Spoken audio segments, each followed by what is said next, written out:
ताज़ा तरीन वीडियोस के लिए हमारा चैनल सब्सक्राइब करके बेल आइकॉन प्रेस करें ताकि आपको मिले हर अपडेट सबसे पहले।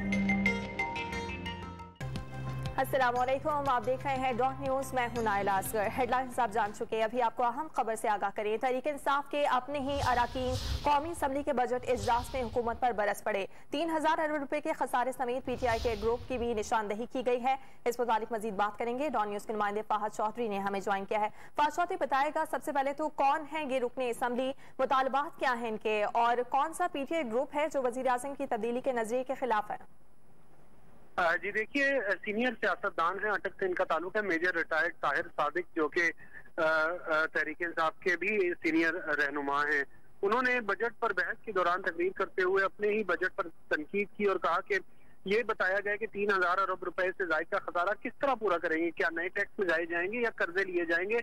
इसके अलावा उन्होंने कहा कि वजीर आजम तब्दीली लाना चाहते हैं, लेकिन एक ग्रुप है जो तब्दीली नहीं चाहता। उस ग्रुप में गैर मुंतखब मुआवनीन खुसूसी और मुशीर शामिल हैं और कहते हैं कि अगर इमरान खान तब्दीली लाना चाहते हैं तो पहले इस ग्रुप से छुटकारा हासिल करें।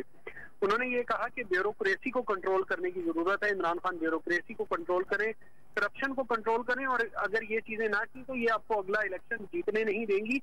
और ये भी कहा कि अब वो वक्त आ गया है कि आवाम इस नहज पर पहुंच गए हैं कि वो हुक्मरानों को और ये ब्यूरोक्रेसी को उठाकर समुद्र में फेंक देंगे। जी, बहुत शुक्रिया आपका अपडेट्स के लिए फाहद।